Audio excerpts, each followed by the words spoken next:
ขอน้อมกราบบูชาพระไตรรัตน์น้อมมนัสตั้งจิตมั่นบ่หวั่นไหวกราบบูชาระลึกคุณเทิดทูนไว้ที่กลางใจเป็นสำคัญอย่างมั่นคงกราบพระพุทธสุดประเสริฐเลิศล้ำโลกบ่มีทุกข์บ่มีโศกโลภโกรธหลงเป็นผู้รู้ผู้ตื่นด้วยพระองค์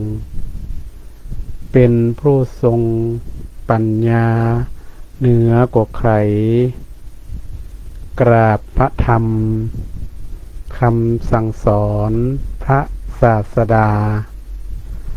น้อมนำมาปฏิบัติโดยเลื่อมใสมันชำระกายวาจาและจิตใจจะทำให้ได้ส่งสู่นิพพานกราบพระสงฆ์องค์สืบต่อพระศาสนาทรงคุณค่ายิ่งใหญ่ในสงสารประพฤติดีประพฤติชอบตลอดกาลเป็นวงวานพุทธองค์พระทรงธรรมก็ขอเจริญสุขเจริญศีลเจริญธรรมจงมีแก่บรรดาศรัทธาญาติโยมสาธุชนคนดีทั้งหลายที่กำลังติดตามรับชมรับฟังรายการธรรมะยามค่ำคืนตั้งขึ้นสีขาวเพื่อชาวประชาออกอากาศณวัดบรรพตสถิตอำเภอเมืองจังหวัดลำปางของเย็นวันอาทิตย์ในเวลา19 นาฬิกาถึง20 นาฬิกาถ้าเป็นภาษาบ้านเฮาก็ว่าเวลาทุ่มถึง2 ทุ่มก็จะได้มาพบปะกับพระอาจารย์จากวัดบ้านไห่ศิลาทองอาจจะได้นำสาระธรรมคำสอนเรื่องราวต่างๆได้มาอูมาจ๋าคือกับศรัทธาญาติโยมเป็นการส่งเสริมซึ่งการเผยแผ่พระพุทธศาสนาเพื่อให้ศรัทธาญาติโยมในฐานะที่เป็นอุบาสกอุบาสิกาเคารพนับถือในพระรัตนตรัยก็คือพระพุทธพระธรรมพระสงฆ์เป็นที่จ้างที่ปึ่งก็จะได้เอาธรรมะดังกล่าวได้มาเป็นแนวคิดข้อคิดสะกิดใจในการดำเนินชีวิตของเขาช่วงนี้ก็ถือว่าเป็นช่วงที่กำลังเข้าพรรษามาบอกกี่วันศรัทธาญาติโยมทุกท่านทุกคนก็ได้ทำหน้าที่ของตัวเองโดยการไปวัดไปวาในช่วงเข้าพรรษาทำบุญตักบาตรฟังเทศน์ฟังธรรมประพฤติปฏิบัติในศีลกินในธรรมตามคนโบราณแบบเบาที่เพิ่นได้ทำไว้แต่ว่ามันก็ยังมีข่าวสารวงการพระสงฆ์องค์เจ้าหลายเรื่องหลายข่าวด้วยกันที่ออกมาศรัทธาก็ช่วยกันพินิจพิจารณาเอาเด้อมันก็เป็นเรื่องของส่วนบุคคลไม่ได้เป็นเรื่องของส่วนรวมทั้งหมดหลายข่าวข่าวแต่ผ่องป้อมผ่องจริงบ่จริงบ่ฮู้มันช่วงเทศกาลเข้าพรรษามันก็จะเป็นอย่างเงี้ยมันถึงข่าวสารเกี่ยวกับพระสงฆ์องค์เจ้ามันถึงมีมาตลอดศรัทธาก็ฟังหูไว้หูคนโบราณเปิ่นว่าไว้จะอั้น ดูข่าวเสพข่าวก็ต้องระมัดระวังมีหลายท่านหลายคนก็มีการคอมเมนต์ว่าบดีไปวิพากษ์วิจารณ์โดยที่บ่มีข้อมูลเท็จจริงอันนี้ก็ถือว่าเป็นสิ่งที่ดีให้สติกันเขาก็ต้องดูข่าวดูอย่างข้อมูลให้มันเท็จจริงขนาดไหนก่อนช่วงนี้กำลังเข้าพรรษาเพราะหลายๆครั้งหลายปีที่ผ่านมามันก็มีลักษณะอย่างเงี้ยศรัทธาเนาะศรัทธาญาติโยมคิดว่าชาวพุทธเขาเนี่ยคงจะเข้าใจในเรื่องของพระสงฆ์องค์ข้าเจ้าในช่วงของเทศกาลต่างๆก็คงจะเข้าใจว่ามันมีเหตุการณ์มันเป็นจะได้พ้องเนาะเขาก็ในฐานะที่เป็นชาวพุทธก็ขอให้ได้ใจสติปัญญาพิจารณาในการเสพข่าวเกี่ยวกับพระสงฆ์องค์ข้าเจ้าเขาที่จะได้ช่วยกันรักษาพระพุทธศาสนาอันไหนที่มันบ่ดีเขาก็เอาออกไปอันที่มันดีเขาก็รักษาไว้ก็เปรียบเสมือนอย่างครับของอันยังกระจ่างแต่ถ้าของดีๆเขาต้องเก็บไว้เนาะถ้าของดีเขาต้องเมาอีนะเอาออกไปเหี้ยอย่างแยกอันนี้ก็ช่วยกันดูแลต่อไปสำหรับเรื่องของการเข้าพรรษาที่ผ่านมาวันนี้ก็จะได้มาเล็กๆน้อยๆเนาะเพื่อเป็นเกร็ดเป็นความรู้เป็นการทอรหัสวันอาสาฬหบูชาวันเข้าพรรษาที่ผ่านมาที่ศรัทธาญาติโยมบ่ว่าจะเป็นพระสงฆ์องค์ข้าเจ้าศรัทธาญาติโยมอุบาสกอุบาสิกาที่ในฐานะที่เขาเป็นพุทธบริษัทได้ช่วยกันรักษาประเพณีวัฒนธรรมของชาวพุทธของเขาโดยเฉพาะเรื่องของพระพุทธศาสนานี่ก็มีความสำคัญต่อชาวพุทธเขาเป็นอย่างยิ่งเรื่องของประเพณีวัฒนธรรมวันสำคัญทางพุทธศาสนาก็ถือว่าเป็นข้อวัดปฏิบัติของพระสงฆ์องค์เจ้าและศรัทธาญาติโยมที่เขาจะได้ปฏิบัติธรรมร่วมกันคือพระพุทธศาสนานี่ของเขามาเกิดความเจริญรุ่งเรืองวันอาสาฬหบูชาก็มีความสำคัญก็ได้ถอดรหัสมาอยู่3อย่างอย่างที่หนึ่งเป็นวันที่ประกาศพระศาสนาเป็นวันที่พระพุทธเจ้าเนี่ยทรงแสดงธรรมครั้งแรกหรือว่าเขาได้ยินอาจจะเป็นเรื่องของปฐมเทศนาจิวธรรมจักรกับปวัตนสูตร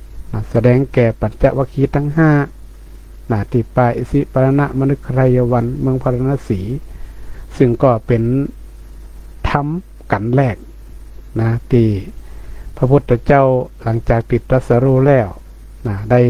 แสดงแก่ปัญจวัคคีย์ทั้ง5ก็ปรากฏว่า1 ใน 5ของปัญจวัคคีย์เนี่ยก็มีท่านหนึ่งก็คือโกณฑัญญะได้เข้าใจในหลักธรรมที่พระพุทธเจ้าแสดงเป็นว่าดวงตาเห็นธรรมเขาว่าดวงตาเห็นธรรมนี่ยังไม่ได้บรรลุอรหันต์แต่ได้เข้าใจได้ดวงตาเห็นธรรมอยู่แล้วก็ขอบวชเป็นภิกษุรูปแรกในพระพุทธศาสนาก็คือคนรูปแรกในโลกที่มีภิกษุเกิดขึ้นส่วนประวัติของโกณฑัญญะนี่ก็ได้ได้จ่าได้เล่าไปเมื่ออาทิตย์ที่ผ่านมาแล้วเนาะและประการที่3ก็คือเรื่องเกิดพระรัตนตรัยครบ3 องค์ก็คือพระพุทธพระธรรมพระสงฆ์ในวันอาสาฬหบูชาอันนี้เป็นรหัสที่มีความสำคัญในวันอาสาฬหบูชาถามว่าลักธรรมที่แสดงเนี่ยก็คือเรื่องของธรรมจักรก็คือวงล้อแห่งธรรมแห่งความจริงที่ถูกขับเคลื่อนข้างแรกมันมีอย่างผ่องอันแรกก็คือเรื่องของทางสายกลางทางสายกลางนี่หลีกเลี่ยงความสุดตรงเข่งลำไปแล้วก็หลีกเลี่ยงอันไหนที่มันย่อนลำไปเฮาอุปสาเฮาง่ายๆก็คือบ่เข่งไปแล้วก็บ่ย่อนไปคือมันปั่นกลางพอดีเปิ้นว่าทางสายกลาง แล้วก็หลักธรรมนะแห่งอันหนึ่งนะที่อยู่ในธรรมจักรก็คือเรื่องของอริยสัจสี่นะความจริงอันประเสริฐสี่ประการคือทุกข์สมุทัยนิโรธมรรคนะอันนี้ก็เป็นเรื่องของธรรมะที่ช่วยแก้ปัญหานะเป็นหลักวิทยาศาสตร์ในการวิเคราะห์วิจัยนะเหตุการณ์ปัญหาต่างๆเพื่อให้เขาได้พ้นทุกข์นะเขายกเองตัวอย่างง่ายๆถ้าเขาเกิดความทุกข์เรื่องอย่างนี้เขาก็ต้องหาสาเหตุหาทางแก้ไขแล้วหาทางป้องกันที่เมื่อมันเกิดขึ้นแหมอันนี้ก็ได้อูไปแล้วนะเมื่อวันอาทิตย์ที่ผ่านมาอันนี้มาสรุปมาฟังว่ารหัสหรือว่าความสำคัญวันอาสาฬหบูชามีอยู่ตะยะนะตะยะ3อย่าง1เป็นวันที่แสดงธรรม2เป็นวันที่มีพระสงฆ์เกิดขึ้น3เป็นวันที่มีพระรัตนตรัยครบธรรมะที่พระองค์แสดงครั้งแรกก็คือเป็นธรรมจักรแล้วก็เป็นธรรมบนห้องว่าตั้งสายกลางแล้วก็อริยสัจสี่ซึ่งเป็นหลักธรรมที่มีความสำคัญต่อพระพุทธศาสนาต่อการดำรงชีวิตของมนุษย์เขาเป็นอย่างยิ่งถ้าเขาบัดใจรักอริยสัจสี่นี่มาแก้ปัญหาในชีวิตประจำวันเนี่ยบางทีเขาก็โหจะแก้ปัญหาตัวเองจะได้ก็ต้องใจรักธรรมตัวเนี้ยเอามาประยุกต์ปรับใช้เอาในการแก้ปัญหาเขาต่อไปวันเข้าพรรษาวันเข้าพรรษาเนี่ยคำว่าพรรษาเนี่ยแปลว่าฤดูฝนก็หมายถึงว่าภิกษุจะต้องประจำอยู่วัดใดวัดหนึ่งตลอด3 เดือนแห่งฤดูฝน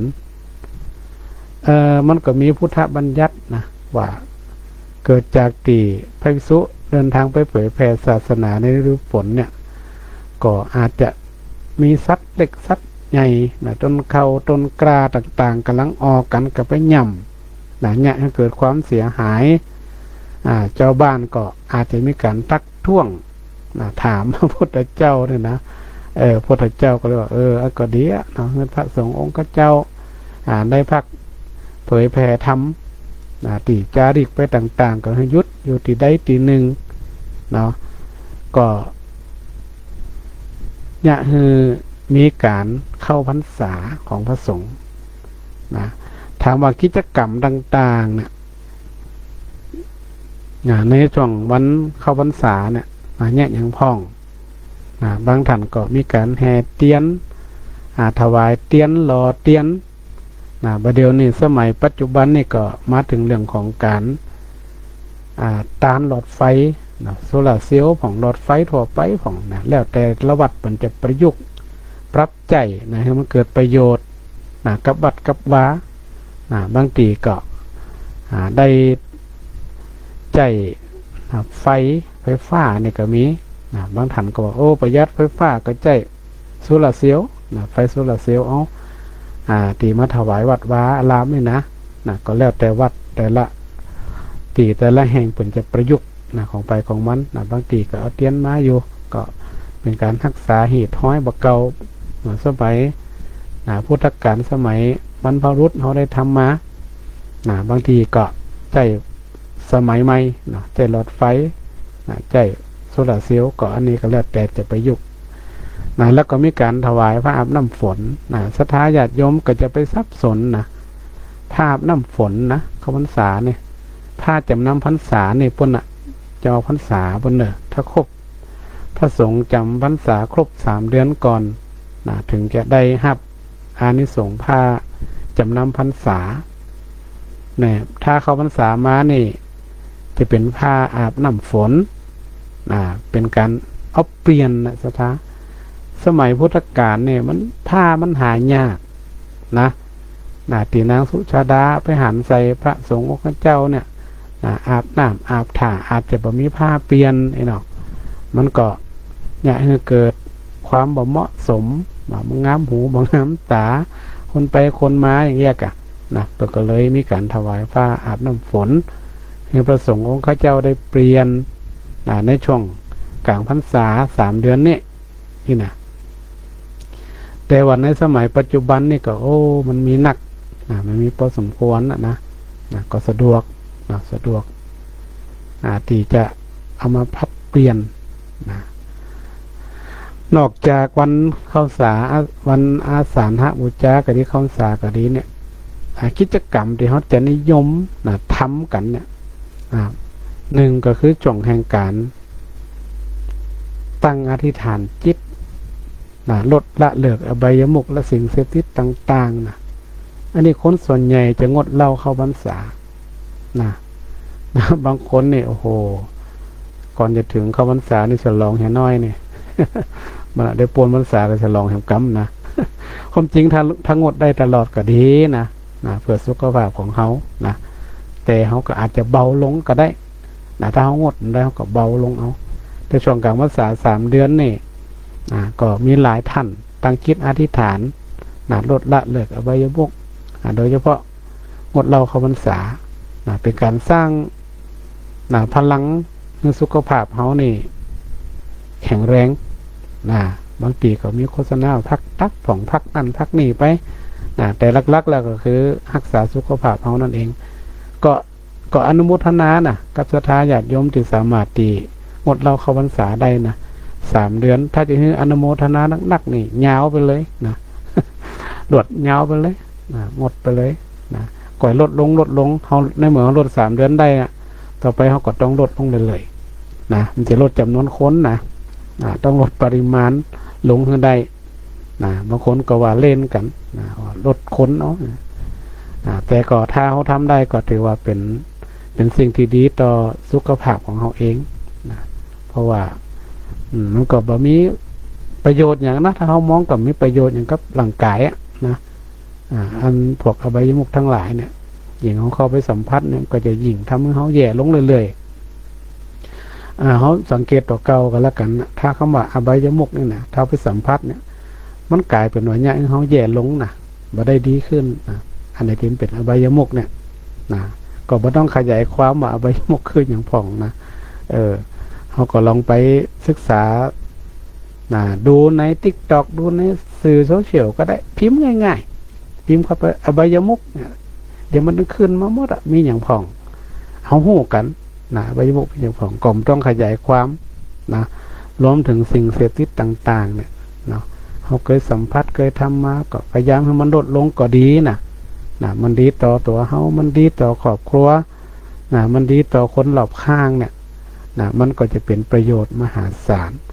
และกิจกรรมที่สำคัญก็คือเรื่องการทำบุญตักบาตรฟังธรรมรักษาศีลบางท่านก็อาจจะรักษาศีล 5บางท่านก็รักษาศีล 8ความจริงนะถ้าได้ศีล 5ก็โอเคศีล 5ก็เอาบ่ต้องถึง8ก็ได้ศีล 5ก็ได้แต่บางวัดก็ยังมีการรักษาศีล 8อยู่เนี่ย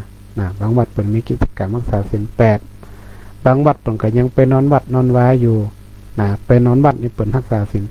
8อันนี้ก็แล้วแต่วัดแล้วก็แล้วแต่ศรัทธาญาติโยมที่เขาจะมีจิตที่จะมีความตั้งใจ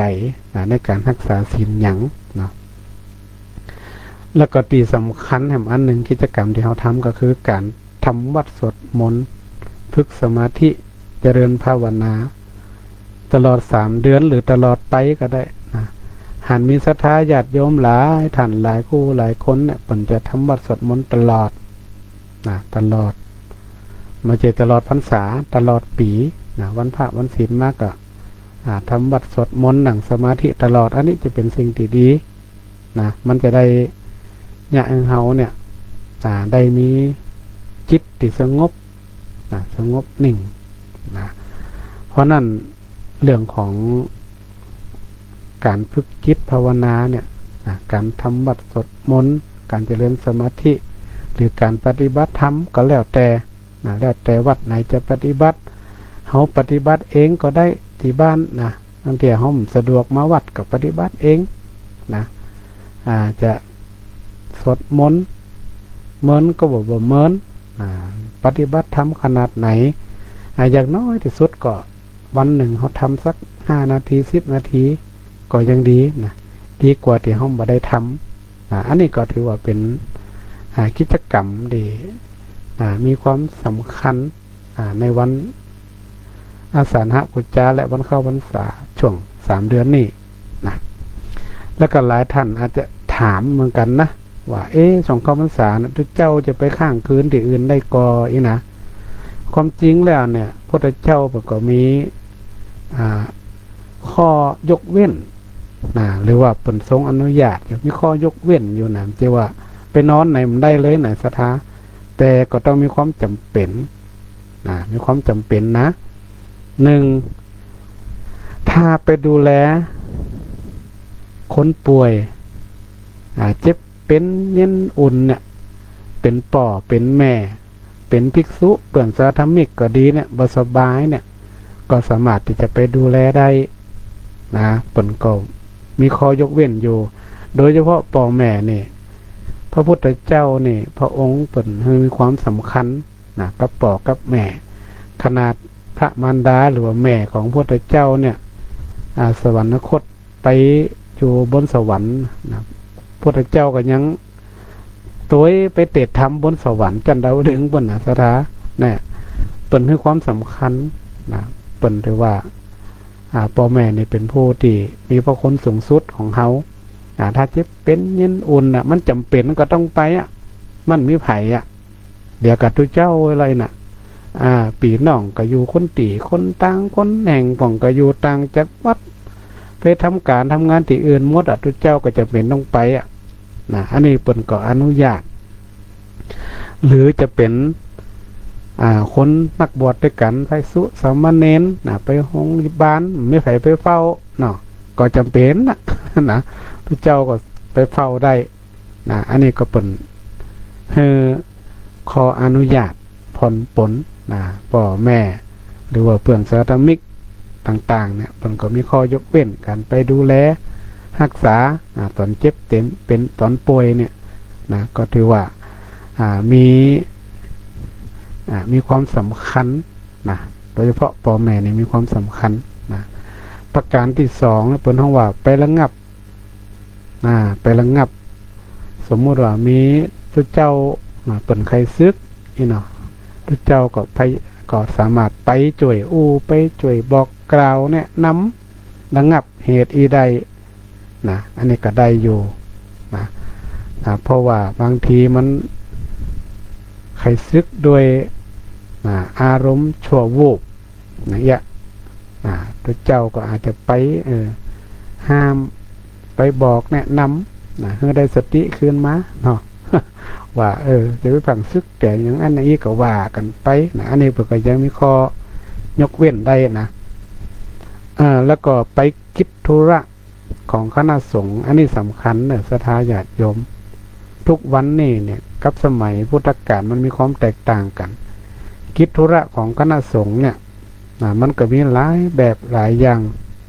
จึงวันนี้นอกจากจะเป็นการไปหาอุปกรณ์ต่างๆมาซ่อมแซมกุฏิวิหารเสนาสนะที่มันเกิดความเสียหายก็ที่มันมีความจำเป็นเขาก็สามารถไปได้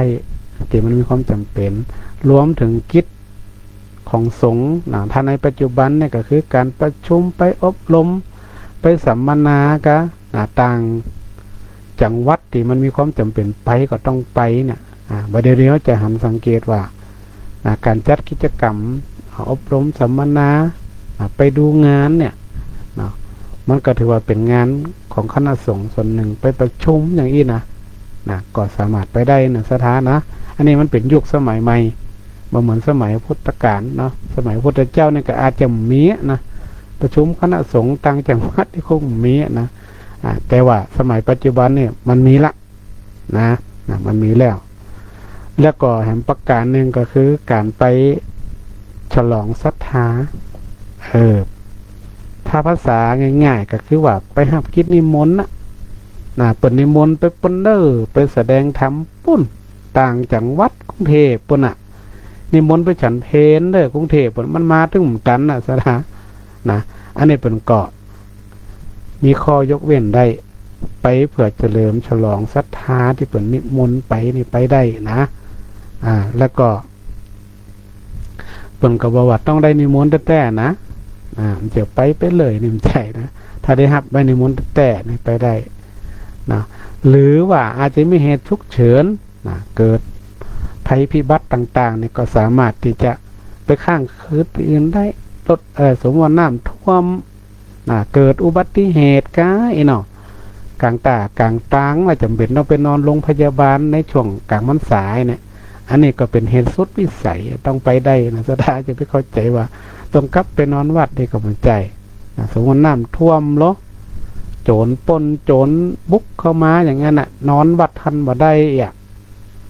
ก็จำเป็นก็ต้องนอนที่อื่นหรือว่าเกิดสัตว์ร้ายเสือกาอย่างกาที่มันเข้ามากวน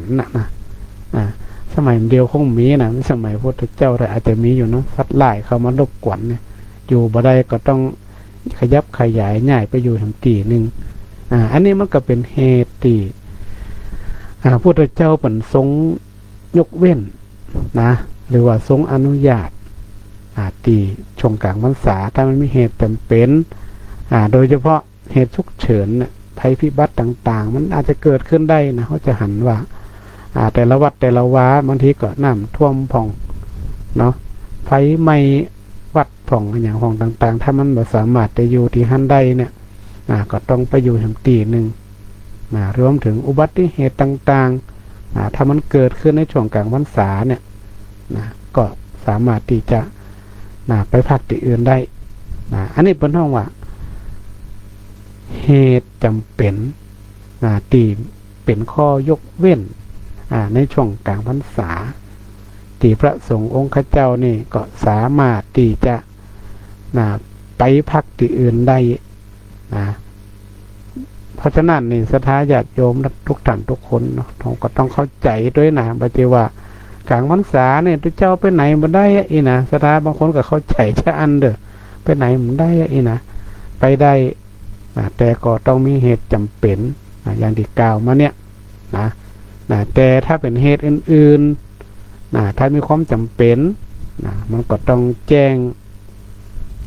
เจ้าวาดหรือแจ้งผู้บังคับบัญชา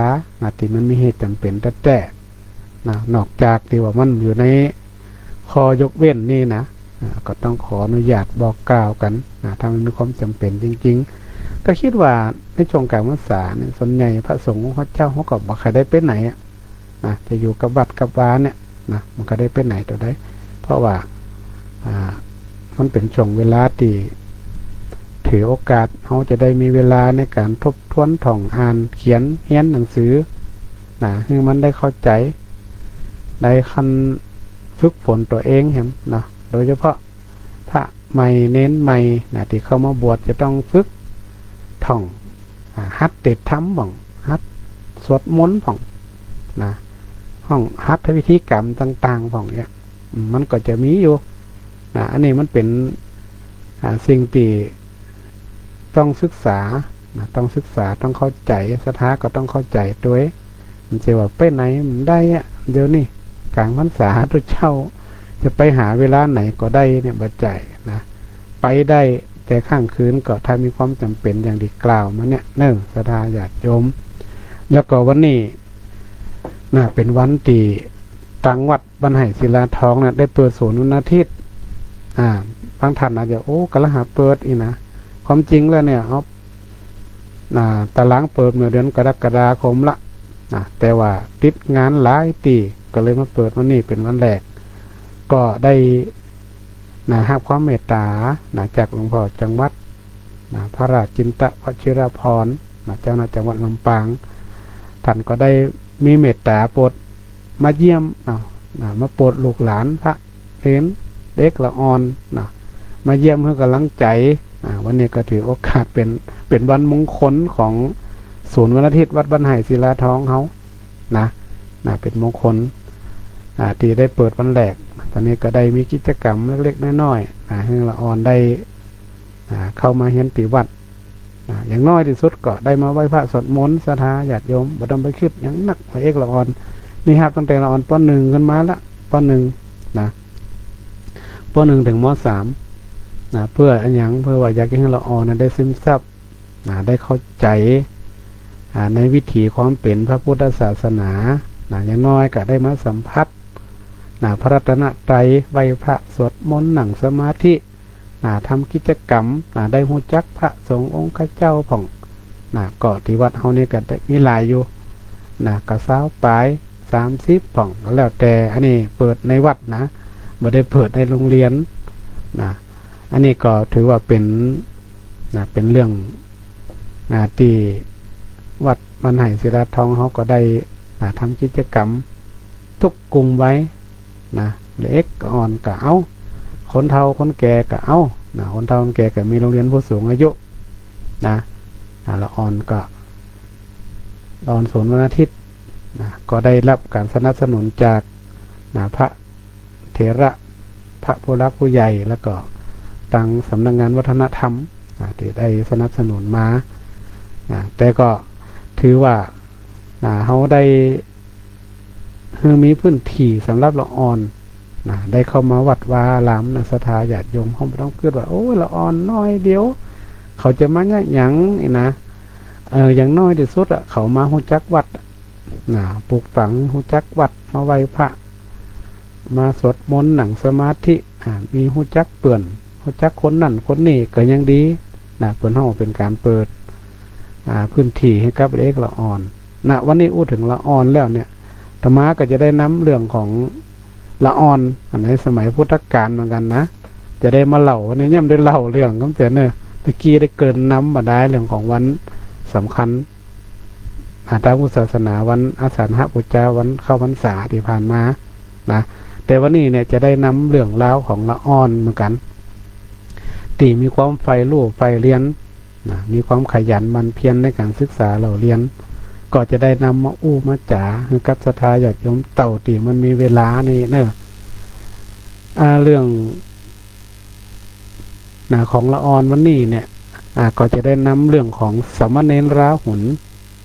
ศรัทธาญาติโยมอาจจะเคยได้ยินฟังว่าสามเณรราหุลนี่เป็นไผเป็นสามเณรรูปแรกในพระพุทธศาสนาและกติสำคัญคือเป็นแบบอย่างที่ดีที่สุดสำหรับอ่อนเยาวชนรวมถึงไว้ที่อยู่ในห้ำเฮียนหนังสือวันนี้เขาก็จะมีข้อคิดมี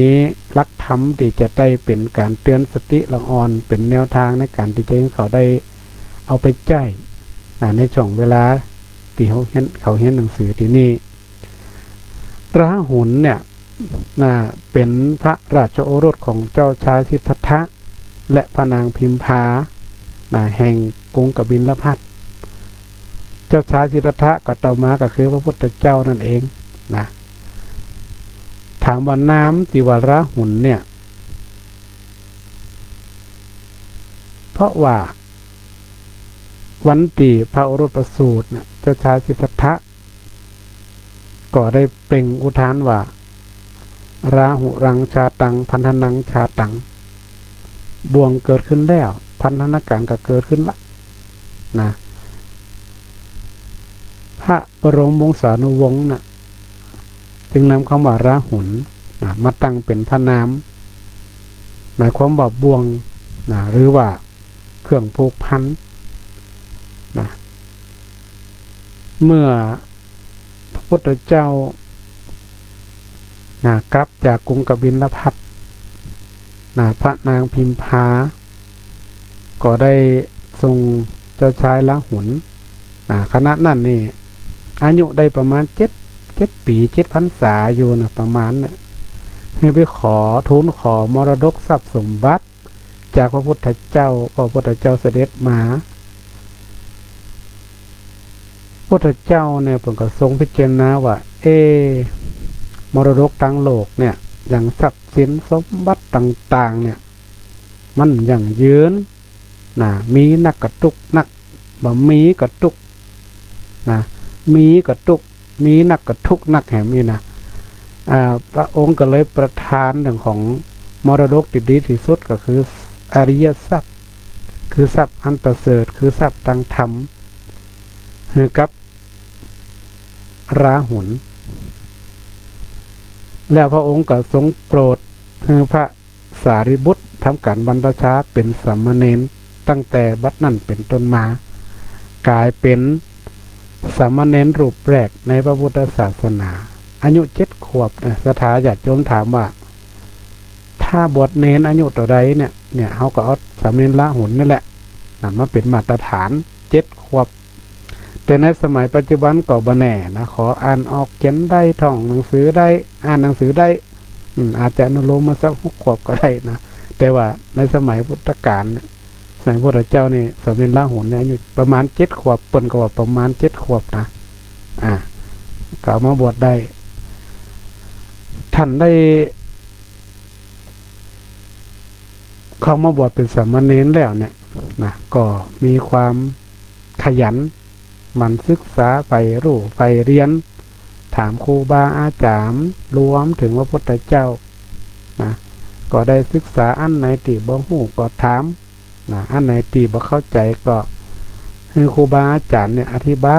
ยนะจนได้บรรลุเป็นพระอรหันต์เมื่ออายุประมาณ20 พรรษาหลังจากที่ได้ฟังธรรมเทศนาเรื่องของจุลราหุโรวาทสูตรจากพระพุทธเจ้าก็ถือว่าเป็นการสรุปการศึกษาของพระอรหันต์ตั้งแต่เป็นสามเณรมาพุทธเจ้าก็แค่สรุปให้ฟังแห่งกรรมมาตั้งแต่เริ่มเป็นสามเณรมาเนี่ยที่ได้กอบซ้ายอธิษฐานไฟเรียนหูทุกวันเนี่ยจนสุขจนเข้าใจจนทะลุทุกปงเกิดปัญญาใจพิจารณาเรื่องของไตรลักษณ์อนิจจังทุกขังอนัตตาในร่างกายและจิตใจของตนจนบรรลุธรรมถึงขั้นสูงสุดอันนี้เป็นห้องว่าประวัติโดยย่อนะสถาประวัติโดยย่อแต่เรามาดูลักษณะที่โดดเด่นของพระราหุลหรือว่าสามเณรราหุลเนี่ย1เป็นผู้ที่ฟักใฝ่และเคารพในการศึกษาจนได้รับยกย่องจากพุทธเจ้า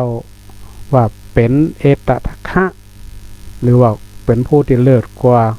ผู้อื่นเนี่ยในด้านใครในการศึกษาก็คือไปรู้ไปเรียนนั่นเองภาษาปัจจุบันก็คือไปรู้ไปเรียนนะตั้งอกตั้งใจขยันบ่ขี้ข้านนี่นะไปรู้ไปเรียนใครรู้หยังก็ยันไปศึกษาไปค้นคว้าอันไหนติบ่เข้าใจบ่รู้ก็ถามครูบาอาจารย์รวมถึงถามพระพุทธเจ้าตัวอันที่2เนี่ยการกอบซ้ายตั้งจิตอธิษฐานอันนี้เป็นหัวเป็นจุดสำคัญของสามเณรราหุลสามเณรราหุลเนี่ยเจ้าเมื่อตื่นนอนขึ้นมาเนี่ยจะกอบซ้ายขึ้นมากำมือแล้วอธิษฐานว่าวันนี้ขอให้เราได้ทำขอให้เราได้รับคำสั่งสอนจากพระบรมศาสดาพระวชาครูบาอาจารย์ให้ได้มากกว่าเม็ดทรายในกำมือนี่เถิดอธิษฐานตลอดเลยโอ้เม็ดทรายนะ เขาคิดถึงเม็ดทรายในสถาญาติโยมกำมือหนึ่งเนี่ยมันต่อหื้อบ่นับบ่ได้เปิดการอธิษฐานทุกวันเนี่ยให้เปิดมีความขยันไปรู้ไปเรียนไปศึกษาอันไหนที่มันเกิดความโหเกิดประโยชน์กับตัวเก่าที่เป็นให้ตัวเองมีสติปัญญาเนี่ยโหแจ้งในเรื่องของธรรมะเนี่ยก็เลยถามได้ศึกษาเอาผลอธิษฐานได้แล้วก็ใครโหในสิ่งที่มันเป็นสิ่งใหม่ๆตลอดสมัยพุทธกาลเนี่ยสิ่งใหม่ๆเนี่ยก็คือสิ่งที่มันอาจจะเขาบอกเคยโหคำเตือนนี่แหละก็พยายามถามศึกษาไปถ้าเอามาเปรียบเทียบกับในสมัยปัจจุบันเนี่ยสิ่งใหม่ในปัจจุบันนี่เลยก็คือเรื่องของ AI AI เนี่ยก็เป็นเรื่องของการศึกษาที่เข้ามาในชีวิตประจำวันละประเดี๋ยวนี้นะAI ต้องเข้าใจแล้วรุ่นใหม่ก็ต้องโง่ละก่อนนี้เขาGoogleเนี่ยก็ยังสู้ AI บ่ได้ในปัจจุบันเนี่ยมันจะละเอียดกว่ามันจะหูกว้างกว่า นะเขาคิดว่า Google นี่คนเนื้อได้หมดนะแต่ว่า AI ตัวนี้มันมีหลายตัวมันสามารถค้นคว้าแล้วก็เก่งด้วยนะเก่งสามารถค้นคว้าได้อันนี้เป็นข้อศึกษาสิ่งที่มันเป็นเกิดขึ้นใหม่ๆนะถ้าภาษาการศึกษาบนองค์ความรู้นะองค์ความรู้ใหม่เนี่ยนะก็จะต้องเกิดขึ้นละนะและประการที่สามที่ลักษณะโดดเด่นของสามเณรราหุลก็คือว่าเป็นคนที่อ่อนน้อมถ่อมตนอู้ง่ายวางง่ายสอนง่ายก็ตั้งอยู่ในเรื่องของพระธรรมอยู่ในเคารพปฏิบัติตามคำสั่งสอนของพระพุทธเจ้าก็ดีหรือพระอุปชฌาย์อาจารย์ยังเคร่งครัดมีความอดทนบ่หย่อท่อต่อคำด่าคำกล่าวคำสอนคำตักเตือนต่างๆเนี่ยมันตึงดีสมัยพูดถึงการทักเตือนว่ากล่าวเนี่ยพระทาญาติโยมสมัยบัดเดียวกับเมื่อก่อนมันต่างกันสมัยก่อนในห้องมันต้องอู้ถึงสมัยพุทธเจ้าในสมัยพุทธเจ้าก็ต้องสอนแบบนักพอสมควรเข่นพอสมควรตั้งได้ตั้งเข้าใจถึงขั้นบรรลุธรรมเนี่ยก็แสดงว่าต้องเข่นขนาดนักเฮาในสมัยพุทธโบราณมาก่อนมาเนี่ยบรรพบุรุษเฮาก็ทำได้พระสงฆ์พระเจ้าก็เอ๊ะการสอนของเปิ่นนี่มันเหมือนสมัยเดียวสมัยเมื่อก่อนนี่กำไม่แซ่เนอะโอ้สอนหนังสือเนี่ยกำไม่แซ่อย่างถ้าบ่ได้ตีตีเลยมันยากเขาจำอะไรเขากลัวกลัวตัวจำตัวนะสมัยเมื่อก่อนเนี่ยแต่มาเป็นพระน้อยเนี่ยรุ่นเนี่ย40-50ขึ้นไป60ขึ้นไปเนี่ยรุ่นเก่าเนี่ยจะเจอแบบมันเดียวกันการสอนแบบระบบแหมระบบหนึ่งก็คือว่าต้องกำไม่แซ่ทำได้ก็ต้องตีต้องตีทุกครั้งจะฮัดสวดฮัดเตะฮัดทำฮัดอะไรอย่างก็แล้วแต่ถ้าเป็นสอนแล้วก็ต้องตั้งใจฟังตั้งใจฟังถ้าบอกฟังถ้าเล่นกันอย่างกันนี่มันได้สมัยก่อนเนี่ยตีตีเฮามาเกิดถึงในสมัยปัจจุบันนะก็ว่าที่ครูบาอาจารย์ตีสมัยก่อนเนี่ยมันยังเฮาเกิดได้สดาถ้าเปิ่นบ่ตีบ่ว่าบ่ด่าเฮาอย่างสมัยก่อนเนี่ยเฮาก็บ่ได้ถึงขนาดนี้นะเฮาย้อนมาถึงละอ่อนปัจจุบันนี่ก็เนาะด่าก็บ่ได้ตีก็บ่ได้ถ้าถามว่าเป็นจะได้ผลออกมาเต่าที่เขาเข้าใจแล้วแหละสาญาติโยมก็โง่อยู่ตอนบัดนี้ร้องบ่ต้องถึงครูละในเฮือนบ้านครอบครัวก็แล้วกันร้องพอละละอ่อนเดี๋ยวมันเป็นคนละเรื่องเลยตั้งที่เป็นงดเรื่องของไม่แซ่ด่าบ้าอย่างละอ่อนหลายอย่างมันเนี่ยการศึกษาหรือว่าการเข้าใจของเรื่องการเรียนรู้ของละอ่อนเดี๋ยวเนี่ยมันก็จะเปลี่ยนไปละอ่อนเดี๋ยวจะอาศัยเรื่องของสื่อนักกว่าเรื่องของโซเชียลที่นักกว่าที่จะค้นสอนเขาจะไปเรียนรู้จากโซเชียลนักกว่าคนสอนเนี่ยมาใครเต่าใดโซเชียลเนี่ยแต่เนี่ยคือความอ่อนน้อมถ่อมตนของละอ่อนมันหายการแสดงความเคารพต่างๆต่อครูบาอาจารย์ต่อพ่อแม่เนี่ยมันจะหายไปเพราะมันไปด้วยก็ไม่แซ่เห็นหมดละ ไปด้วยไม่แซ่หมดสมัยก่อนเนี่ยถ้าเจอไม่แซ่นี่มันนึงกลัวมันถึงความเคารพมันถึงอ่อนมาเดี๋ยวนี้กลายเป็นว่าความอ่อนน้อมถ่อมตนของละอ่อนปัจจุบันเนี่ยมันหายไปว่าง่ายสอนง่ายก็หายไปมันเหมือนกับสามเณรราหุลยุคสมัยมันเปลี่ยนไปอันนี้เขาก็ต้องยอมรับความจริงสถาต้องยอมรับความจริงโลกมันเปลี่ยนยุคมันเปลี่ยนสมัยมันเปลี่ยนเขาจะไปเอาบอกว่าเอาสมัยพุทธเจ้ามาว่าเอาสมัยที่ว่า40-50 ปีมาว่าสมัยอีป่ออีแม่จะอันจะอีนี่มันได้ละมันเดี๋ยวละอ่อนเดี๋ยวมันเจนเอาฝาเจนแสบเจนว้าอย่างเขาเปิดหมดละมันมาคนละเจนมาคนละยุคกันอันจะอู้ก็เขามุ่งเรื่องเพราะนั้นอันนี้คือความโดดเด่นของสามเณรราหุลแล้วก็คุณธรรมที่ควรจะเอาเป็นแบบอย่างก็คือความซื่อสัตย์พระพุทธเจ้านี่สอนเรื่องความซื่อสัตย์ นะแล้วก็ความใฝ่รู้ใฝ่เรียนนะความเคารพในครูบาอาจารย์และกตัญญูเป็นคนว่าง่ายสอนง่ายนะเป็นคนที่มีความเจียวฟังครูบาอาจารย์เป็นว่าจะได้ก็ว่าจะอันนะและมีความอดทนบ่ถือตัวนะสมณเณรราหุลเนี่ยนะก็ถือว่าเป็นนะถึงแม้ว่าจะเป็นบุคคลชั้นสูงนี่เนาะบุคคลชั้นสูงแต่เวลาไปบวชแล้วก็คือยอมรับฟังครูบาอาจารย์พระสงฆ์องค์ข้าเจ้าที่เปิ่นได้อบรมสั่งสอนก็เลยบ่ถือเนื้อถือตัวนะแล้วก็การใจรักโยนิโสมนสิการในการพิจารณาตนเองอย่างถี่ถ้วนหลักสำคัญเลยโยนิโสมนสิการนี่นะเป็นหลักที่ค่อนข้างจะมีความละเอียดอ่อนในการพิจารณาของตัวเก่าเนี่ยคือสามเณรราหุลนั่นได้บรรลุธรรมสำหรับละอ่อนลูกหลานละเอกละอ่อนเนาะธรรมะที่เขาสามารถนำไปใช้ได้ก็คืออย่างของความสื่อสัตย์บ่โกหกหมดเท็จ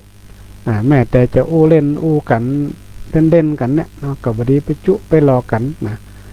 มันจะเนี่ยคือหมดความเชื่อถือถ้าเป็นพระเป็นเน้นก็จะมีหมดความศรัทธาอันไหนแต่ก็แต่อันไหนเล่นก็เล่นอย่างนี้ประมาณนี้ต้องแยกแยะตัวเองแล้วก็ต้องให้ความเคารพละอ่อนปัจจุบันเนี่ยอย่างที่ว่าตะกี้ความเคารพมันหายไปแล้วก็การไปรู้ไปเรียนรู้จักศึกษาสิ่งที่เกิดขึ้นในโลกใหม่ๆต้องศึกษาต้องรู้ต้องเข้าใจรู้ตันด้วยไม่ใช่กลมกับเล่นอย่างอื่นอย่างเดียวเขาต้องศึกษาโมนี่ตัวที่มันเกิดขึ้นเนี่ยเป็นความรู้ใหม่เป็นองค์ความรู้ที่เขาสามารถที่จะได้ฝึกฝนตนเองได้อันนี้เป็นข้อคิดสำหรับเล็กละอ่อนที่สามารถนำไปปรับใจได้และก็ความอดทนเนี่ยมันเหมือนกับเป็นหลักธรรมที่สำคัญโดยเฉพาะพระภิกษุสามเณรในศรัทธาญาติโยมถ้าบ่มีความอดทนเนี่ยอยู่บ่ได้ยิ่งยุคปัจจุบันเนี่ยสื่อโซเชียลต่างๆจับตาสื่อสิ่งแวดล้อมต่างๆก็จับตามองพระสงฆ์องค์ข้าเจ้ากระดุกกระดิกแทบจะบ่ได้เลยแก่ไปห่างไปอย่างต่างๆก็คนจ้องคนมองกันบัจเจว่าเป็นคนแปลกๆแต่บางครั้งเขาก็ต้องพอด้วยว่ามีความจำเป็นขนาดไหนบัจเจว่าไปพอพระเจ้ามาอย่างนี้มาอย่างเงี้ยจามจะอีอันเนี้ยมันกลายเป็นตีจ้องกับศรัทธาญาติโยมทั้งหมดตีไหนถ้ามันมีความจำเป็นตัวคงไปละพระเจ้านี่เพราะนั้นเนี่ยพระสงฆ์องค์ข้าเจ้าประเดียวก็ต้องระมัดระวังตัวขึ้นเยอะรวมถึงเรื่องของการประพฤติปฏิบัติเนี่ยมันยากขึ้นในสังคมโซเชียลดีมันเปิดกว้างกับทุกๆคนเนี่ยได้เข้าถึงง่ายได้ถึงที่เขาหันข่าวพระสงฆ์องค์ข้าเจ้าเนี่ยเขาก็ก็คือพระสงฆ์องค์ข้าเจ้าเขาก็ต้องระมัดระวังตัวอย่าไปประมาทในเมื่อเขาสอนชาวบ้านให้มีสติบ่ให้ประมาทเขาก็ต้องปฏิบัติเป็นตัวอย่างต้องระมัดระวังการประพฤติอันไหนที่มันจะเนี่ยเสียให้มันกระทบกับพุทธศาสนาเขาก็ต้องระมัดระวังเอาระมัดระวังเอาอันนี้ก็ถือว่ามันเป็นเรื่องละเอียดอ่อนเรื่องของศาสนาก็ละเอียดอ่อนพระสงฆ์องค์เจ้าเขาก็อยู่แบบระมัดระวังต้องเข้าใจสังคมที่มันเปลี่ยนเข้าใจสังคมที่มันเปลี่ยนศรัทธาที่มันเปลี่ยนความเชื่อความเคารพนับถือมันก็มีการเปลี่ยนแปลงไปในยุคปัจจุบันนี่มันเหมือนเมื่อก่อนมันเหมือนสมัยพระพุทธเจ้ามันเหมือนสมัยบุญพบุรุษของเขาที่เพิ่นเคยประพฤติปฏิบัติมาหันพระสงฆ์องค์ข้าเจ้าเนี่ยเงาเพิ่นก็บ่ย่ำนี่ตัวเจ้าเดินมาเปิ่นมาสวนเปิ่นดึงมาเดียวนี่จนกับจนเลยมาเดียวนี่อ่อนยุคใหม่สมัยใหม่เพราะเขาหันซื้อหันข่าวไง หันซื้อข่าวเกี่ยวกับพระสงฆ์องค์เจ้าเนี่ยฮือละอ่อนหมดเนี่ยเขาก็ได้คิดว่านะเขาคิดว่าคนเดียวเนี่ยว่าพระเจ้าปัจจุบันเป็นจังอี้นะแต่ความจริงแล้วเขาบ่ได้แยกแยะว่าพระสงฆ์เจ้าก็บ่ได้เหมือนกันทุกตนนะมันก็เหมือนกับคนทั่วไปนี่แหละมันก็ไม่ได้เหมือนเฮากับคนนะเขาจะไปคิดว่าคนนี้ก็จะเหมือนเฮาคนนั้นก็จะเหมือนเฮามันก็บ่เหมือนบุคลิกอุปนิสัยใจคอต่างๆมันก็มีความแตกต่างกันไปพระสงฆ์องค์ข้าเจ้าก็เหมือนกันมันก็บ่เหมือนกันแต่ละรูปแต่ละตนแต่ละองค์เนี่ยบ่เหมือนกันแนวทางแนวคิดวิธีการปฏิบัติตนก็มีความแตกต่างกันไปมันก็ต้องยืดยุนไปตามยุคตามสมัยเนาะอันนี้ก็ต้องเข้าใจด้วยเนื้อศรัทธาญาติโยมทั้งหลายแล้วก็เรื่องของอริยทรัพย์ตะกี้ก็จะนำมาขยายให้น้อยหนึ่งเนาะว่าอริยทรัพย์ตีพุทธเจ้าเนี่ยเป็นประธานแก่สมณเณรราหุลนะราหุลก่อนที่จะบวชนะเป็นมอบประธานอริยทรัพย์มันมีอยู่7ประการ1ก็คือศรัทธาความเชื่อความเลื่อมใสมีเหตุมีผลเชื่อในพระรัตนตรัยเชื่อในเรื่องของกรรมผลกรรมคุณงามความดีต่างๆอย่างเนี้ยเขาต้องใจเหตุผลใส่กันประการที่2บนหัวศีลให้รักษากายวาจาให้เรียบร้อยคือเป็นข้อติเนี่ยเรามีระเบียบวินัยมันบ่เบียดเบียนตนเองแล้วก็เบียดเบียนคนอื่นด้วยนะศีลเนี่ยฮิริ3ฮิริคือความละอายบาปคำว่าบาปก็คือสิ่งที่เขาทำแล้วบ่สบายใจเขาต้องละอายเขาหูว่าสิ่งนี้มันบ่ดีแล้วเนี่ยเขาก็ต้องงดเหีย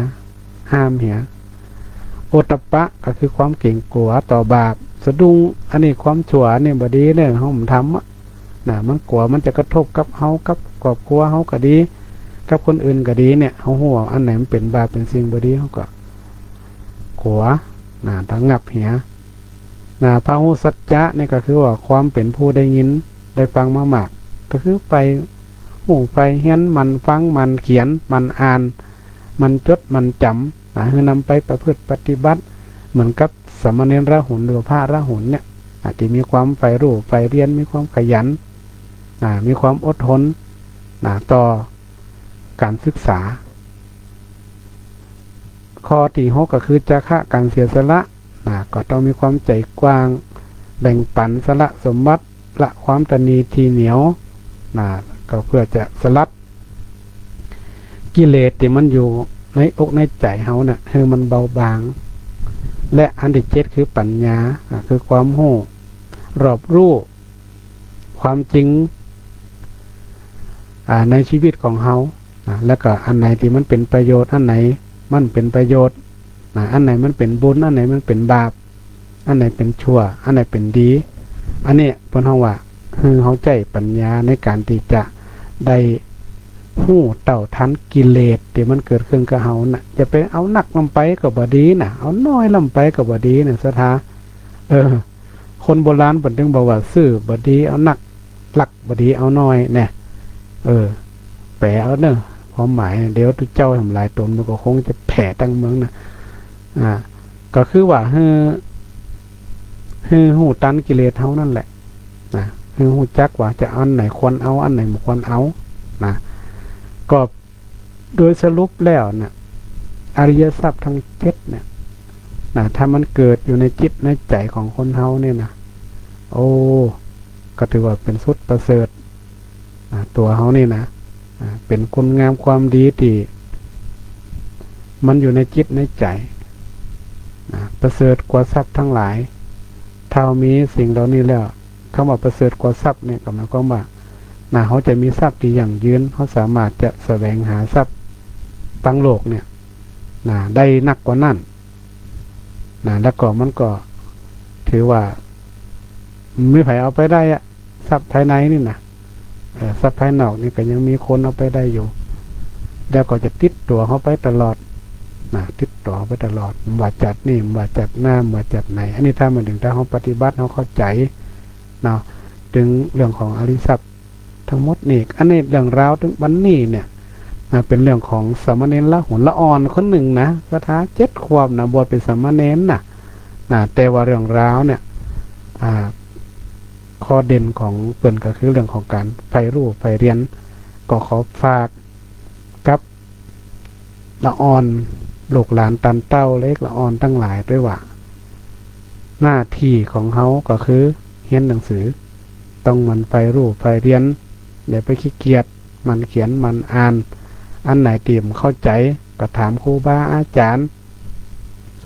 และอันไหนที่เขาหู้บ่แต้เขาก็ถามป่อถามแม่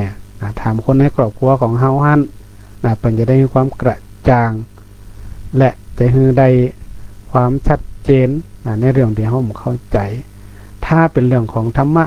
ถ้าบ่เข้าใจก็ถามพระสงฆ์องค์เจ้าครูบาอาจารย์ที่เพิ่นก้อยอบรมสั่งสอนที่เป็นพระสงฆ์องค์เจ้าถ้าเป็นห้องเรียนเฮาก็ถามครูบาอาจารย์ที่เพิ่นก้อยอบรมสั่งสอนเฮาในห้องเรียนโรงเรียนนี่นะถ้าเฮาถามเนี่ยมันก็จะได้องค์ความรู้มันจะได้เกิดสติปัญญาให้หนักขึ้นมันก็จะเป็นประโยชน์กับตัวเฮาในอนาคตโดย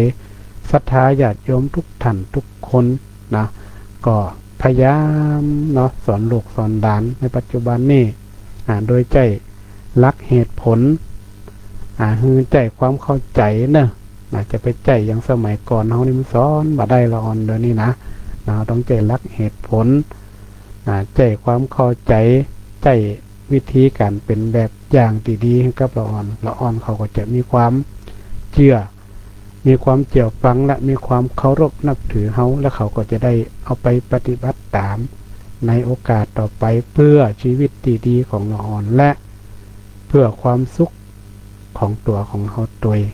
ค่ำคืนวันนี้ก็เห็นว่าพอสมควรแก่เวลาแล้วก็ต้องขออนุโมทนากับทุกท่านที่ได้ติดตามลำตัวรับชมรับฟังให้กำลังใจก็ขอให้บุญกุศลคุณงามความดีที่ท่านได้กระทำติดตามในครั้งนี้ก็ขอเป็นตบะเป็นเดชะเป็นคารวะปัจจัยนิสัยนั้นทรงให้ทุกท่านเจริญโดยศีลเจริญโดยธรรมมีอายุวันนะสุขะภระปฏิภาณนาสังสมบัติยิ่งขึ้นไปทุกท่านทุกคนด้วยเทอญ